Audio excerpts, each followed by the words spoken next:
Hello friends, আমি ঋষভ মাঝি। এই ভিডিওটা বেসিক অফ সাইকোমেট্রির উপরে।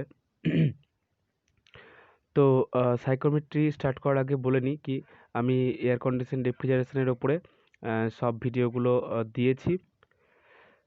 আর যদি তোমরা সব ভিডিওগুলো দেখতে চাও তাহলে তোমরা ইউটিউবে সার্চ করবে আমার চ্যানেল নেম ঋষভ মাঝি দিয়ে, RISHAVMAJI, ঋষভ মাঝি সার্চ করলে পরে তোমরা যে চ্যানেলটা পাবে সেই চ্যানেলের ভিতরে প্লে লিস্টে গিয়ে তোমরা দেখতে পাবে এয়ার কন্ডিশন রেফ্রিজারেশনের প্লে লিস্ট আছে, সেখানে গিয়ে তোমরা সব ভিডিওগুলো দেখতে পাবে।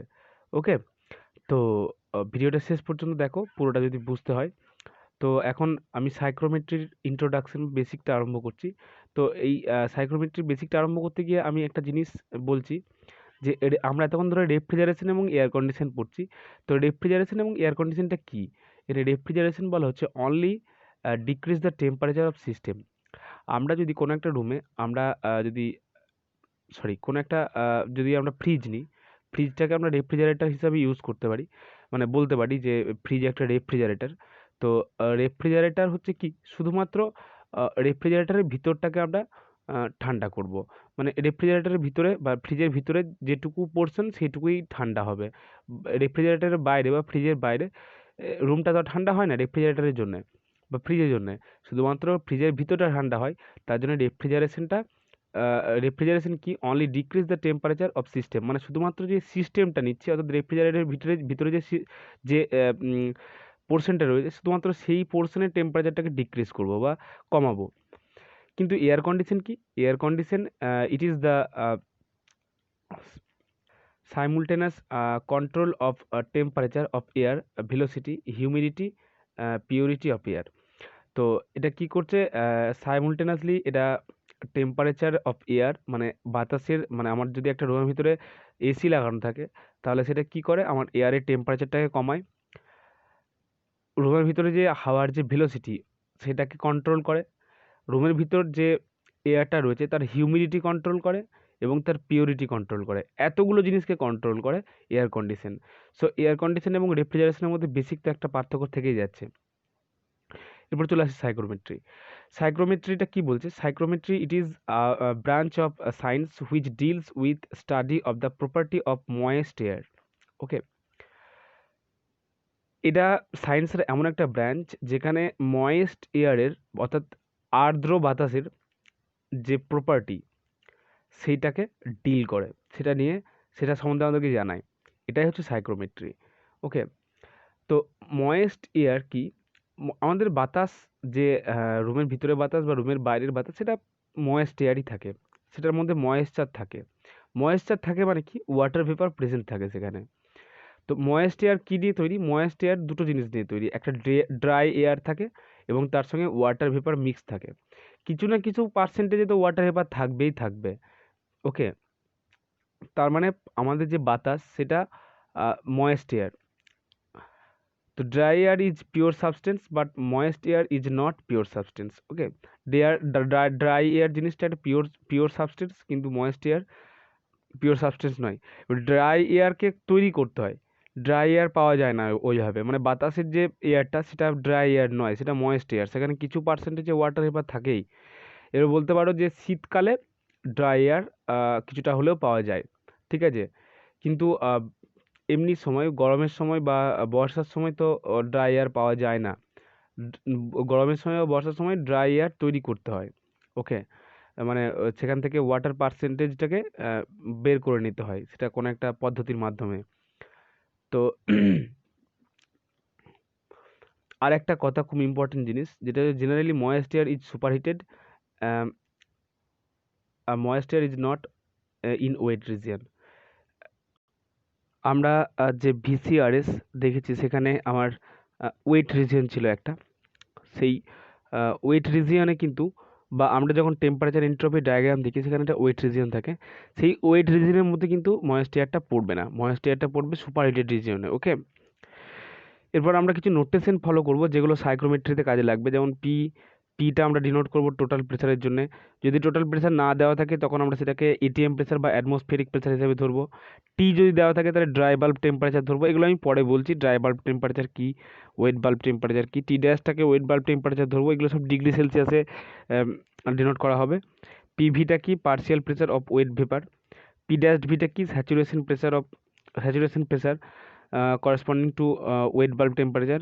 ওকে, আর পিভিএস কি, partial pressure of water vapour under saturated condition. It is saturation temperature corresponding to DBT, অর্থাৎ ডিবিটি মানে হচ্ছে ড্রাই বাল্ব টেম্পারেচার। ওকে, এরপর আমরা কিছু টার্ম সম্বন্ধে জানবো। টার্মগুলো কী কী? একটা হচ্ছে স্পেসিফিক হিউমিডিটি বা হিউমিডিটি রেশিও বলা হয় এটাকে। স্পেসিফিক হিউমিডিটি কথাটা আমরা প্রায় শুনে থাকি, বা হিউমিডিটি রেশিওটাও প্রায়ই শুনে থাকি। কি যখন আমাদের বাতাসের আর্দ্রতাটাকে কেউ বলে তখন এই হয় স্পেসিফিক হিউমিডিটিতে বলে বা অথবা রিলেটিভ হিউমিডিটিতে বলে। ঠিক আছে, তো বেশিরভাগ ক্ষেত্রে রিলেটিভ হিউমিডিটিতে বলা হয়, কিন্তু স্পেসিফিক হিউমিডিটিটাও জানতে হবে। ওকে, এটা কি? It is defined as much of water vapour per KG of dry air in a given volume and given temperature. এটা কি বলছে? স্পেসিফিক হিউমিডিটি কি, যে ইট is defined as much of water vapour. এটা হচ্ছে মাস, ওয়াটার ভেপারের যে মাস পার কেজি অফ ড্রাই এয়ার। প্রত্যেক KG dry এয়ারের মধ্যে কতটুকু ওয়াটার ভেপার আছে, এটাই হচ্ছে স্পেসিফিক হিউমিডিটি। তো আমাকে যদি বলে 1 কেজি 1 কেজি ড্রাই এয়ার আছে, এবারে 1 কেজি ড্রাই এয়ারের মধ্যে কতটা পরিমাণ, কত কেজি ওয়াটার ভেপার থাকবে, সেটাই হচ্ছে আমার স্পেসিফিক হিউমিডিটি। স্পেসিফিকলি বলতে হবে যে অতটাই ড্রাই ওয়াটার ভেপার আছে। ধরো 1 কেজি ড্রাই এয়ারের মধ্যে 1 গ্রাম ওয়াটার ভেপার পাওয়া গেল।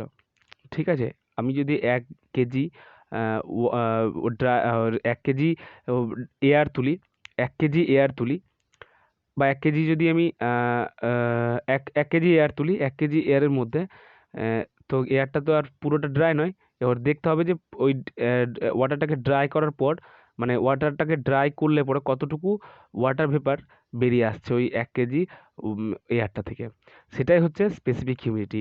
এরপর ওইটা আমি যদি গ্রামে বেরোয়, সবসময় তো মানে কেজিতে বেরোবে না। 1 কেজি এয়ারের মধ্যে তো আর 1 কেজি কেজিতে তো আর ওয়াটার ভেপার বেরোবে না, সরি ওয়াটার ভেপার বেরোবে না।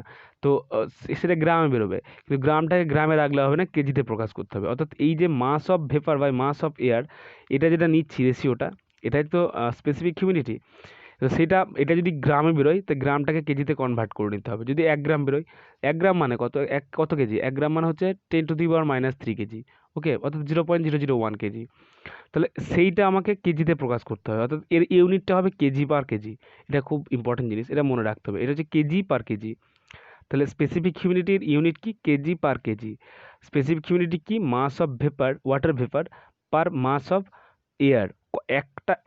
একটা ইউনিট অফ এয়ারে কতটা ইউনিট ভেপার রয়েছে, মানে ওয়াটার ভেপার রয়েছে, সেটাই হচ্ছে স্পেসিফিক হিউমিডিটি। ওকে, স্পেসিফিক হিউমিডিটিকে এটার একটা এক্সপ্রেশন আছে 0.622 PV by P minus PV. 0.622 PV, PV মানে হচ্ছে যে pressure of vapour.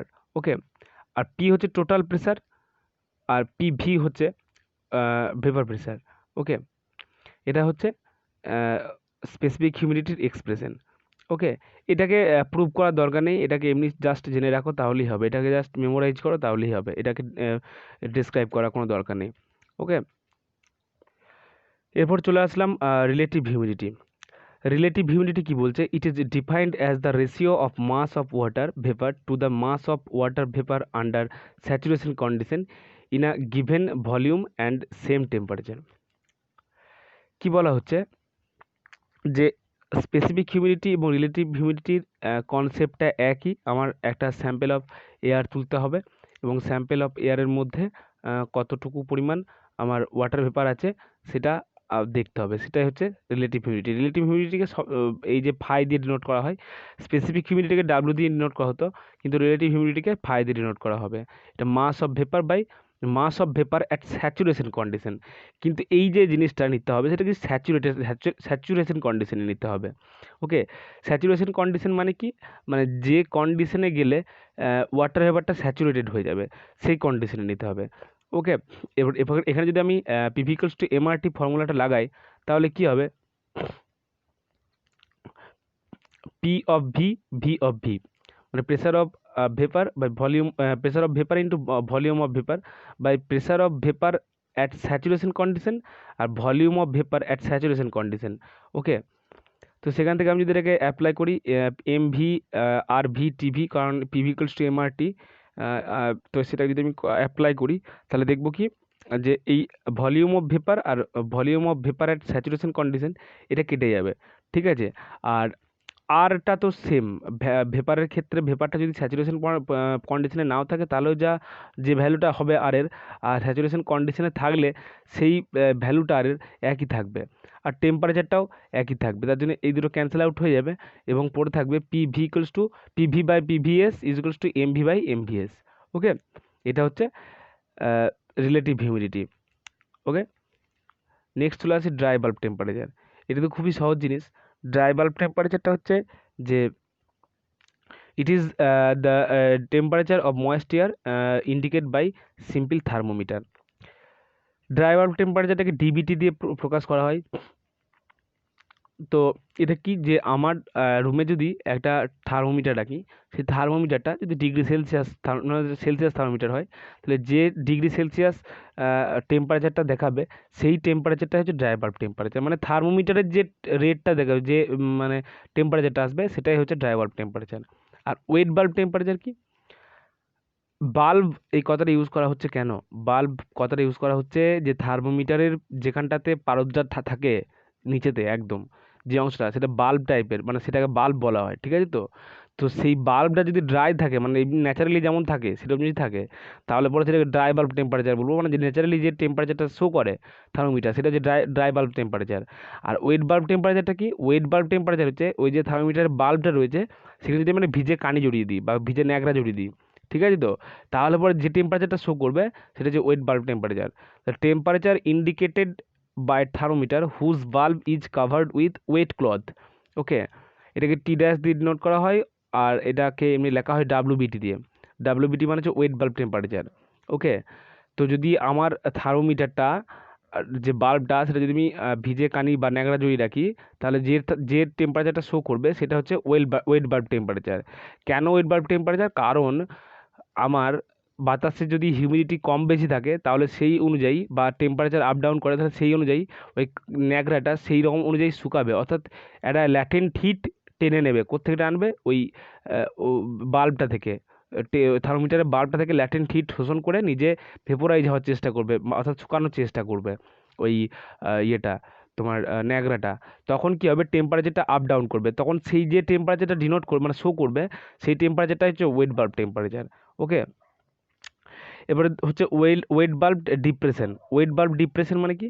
Wait bulb depression হচ্ছে যে আমার যে ড্রাই বাল্ব টেম্পারেচার পেলাম এবং ওয়েট বাল্ব টেম্পারেচার পেলাম, তাদের যে ডিফারেন্স সেটাই হচ্ছে ওয়েট বাল্ব ডিপ্রেশন। দেখে নিন ডিপ্রেশন কী বলছে। It is the difference between dry bulb temperature and wet bulb temperature. Okay, বেশ, নেক্সট চলে আসি dew point temperature. It is the saturation temperature corresponding to the initiation to the condensation or water particle just start to condense. ওকে, এখানে বলে রাখি due মানে হচ্ছে শিশির, ঠিক আছে। শিশির বা হিম সকালে যেটা পড়ে আর কি, সেটাকে ডিউ বলা হয়। তো ডিউ পয়েন্ট টেম্পারেচার, যে পয়েন্টে ডিউ তৈরি হবে সেই পয়েন্টটাকে বলা হবে ডিউ পয়েন্ট টেম্পারেচার। তো আমাদের সকালবেলাতে যখন শিশির জমে, সেই যে টেম্পারেচার সেটা হচ্ছে ডিউ পয়েন্ট টেম্পারেচার। তো এটা বলে দিচ্ছি কি, it is the saturation temperature corresponding to the initiation to the condensation or water particle just start to condense, or it is the saturation temperature corresponding to the partial pressure of the water vapor. Okay, next চলে আসে degree of saturation. It is the ratio of specific humidity to the specific humidity at saturation. অর্থাৎ এইটা হচ্ছে যে একটা ratio, degree of স্যাচুরেশনটা হচ্ছে একটা ratio. কিসের রেশিও? যে স্পেসিফিক হিউমিডিটি আমি যেটা পেয়েছিলাম, যে একটা অ্যামাউন্ট অফ এয়ারের মধ্যে কতটুকু ওয়াটার ভেপার আছে, সেটা যদি আমার স্পেসিফিক হিউমিডিটি হয়, তাহলে সেইটা by specific humidity at saturation, saturated পয়েন্টে গিয়ে তার কতটা পরিমাণ স্পেসিফিক হিউমিডিটি হচ্ছে, সেই যে রেশিওটা সেইটা হচ্ছে degree of saturation. Degree of স্যাচুরেশনকে জেনারেলি মিউ দিয়ে ডিনোট করা হয়, তাহলে mu is equals to W by W S, it is equals to PV by PV S into P minus PV S by P minus PV. Just এটা মনে রাখো, ওকে, এগুলোকে reduce করার কোনো দরকার নেই। চলে আসি এনথ্যালপি।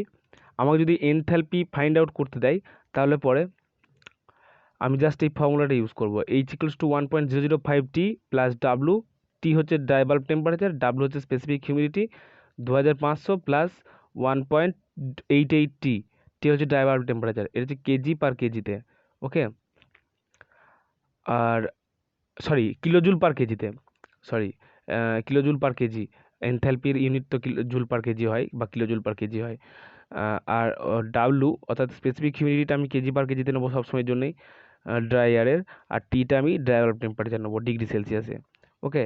নেক্সট একটা ফর্মুলা আছে, সেটা যে অ্যাবজন ফর্মুলা বলা হয়। এই ফর্মুলাটা কি, যে পিভি অর্থাৎ vapour pressure is equals to PV dash minus 1.8 P T minus T dash by 2700। T হচ্ছে dry bulb temperature, T dash হচ্ছে ওয়েট বাল্ব টেম্পারেচার, পি হচ্ছে টোটাল প্রেসার, ওকে। তো টি হচ্ছে কি বললাম, dry bulb temperature, okay. P dash বিটা কি saturation temperature corresponding to wet bulb temperature, okay. তো এই 9টা ছিল টার্ম যেগুলো আমাদেরকে জানতেই হতো, না জানলে পরে আমরা ফার্দার প্রোগ্রেস করতে পারবো না। তো এরপর পরের ভিডিওতে আবার ডিসকাস হবে।